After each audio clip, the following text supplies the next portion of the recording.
MST CT exam को एक दिन बाकी है, 99% लाना चाहते हो, आपको कुछ पॉइंट बोलता हूँ, वो पॉइंट रिवाइज करके जाओ।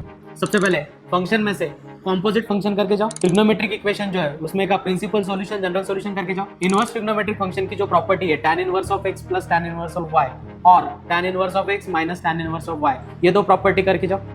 उसके बाद application of derivative, maxima minima and increasing and decreasing function, ये वाला कॉन्सेप्ट करके जाओ। उसके बाद इनडिफाइनाइट इंटीग्रेशन में बाय पार्ट्स का एक क्वेश्चन करके जाओ। पार्शियल फ्रैक्शन और सब्स्टिट्यूशन मेथड का क्वेश्चन हर साल आता है, तो वो भी कॉन्सेप्ट आप करके जाओ। उसके बाद डिफरेंशिएशन में इम्प्लिसिट फंक्शन और पैरामेट्रिक फंक्शन का डबल डिफरेंशिएशन करके जाओ। उसके बाद vector algebra, dot product, cross product का रिलेशन। उसके बाद 3D लाइन, 3D लाइन में सबसे इंपॉर्टेंट लाइन वाले जो फॉर्मूलाज है वो लर्न करके जाओ। राइट एंगल होता है, ऑर्थोगोनल होते हैं, एंगल बिटवीन लाइन प्लेन वाला कॉन्सेप्ट करके जाओ।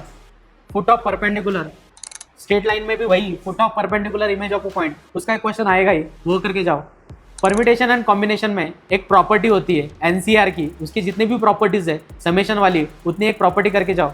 उसके बाद सर्कल में कोनिक सेक्शन में कंडीशन ऑफ टेंजेंसी लर्न करके जाओ। सर्कल की कंडीशन ऑफ टेंजेंसी, पैराबोला की कंडीशन ऑफ टेंजेंसी, इलिप्स की कंडीशन ऑफ टेंजेंसी, हाइपरबोला की कंडीशन ऑफ टेंजेंसी। उसके बाद आप डिफरेंशियल इक्वेशन में का पॉपुलेशन ऑफ ग्रोथ, ये वाला कॉन्सेप्ट जो है, और न्यूटन्स लॉ ऑफ कूलिंग, उस पर भी एक क्वेश्चन आ रहा है। प्रोबेबिलिटी में सबसे important probability distribution, sum of probability is 1, उस पर भी बहुत बार क्वेश्चन आया है, बहुत बार रिपीट हुआ है। उसके बाद मैट्राइसेस जो टॉपिक है, मैट्राइसेस में आप इनवर्स वाला शॉर्टकट जो है उसे रिवाइज करके जाओ। उसके बाद पेयर ऑफ स्ट्रेट लाइन का एंगल बाय सेक्टर का क्वेश्चन करके जाओ, या represent pair of straight line का ये वाला भी कॉन्सेप्ट रिवाइज करके जाओ। उसके बाद आप मैथमेटिकल लॉजिक जो टॉपिक है उसमें निगेशन और लॉ वाला एक क्वेश्चन आता ही आता है, वो भी एक क्वेश्चन करके जाओ। कॉन्सेप्ट जितने रिवाइज करोगे उतने आपको हेल्प होगी 99% लाने के लिए। ठीक है, चलो best of luck, bye bye, take care and enjoy the day.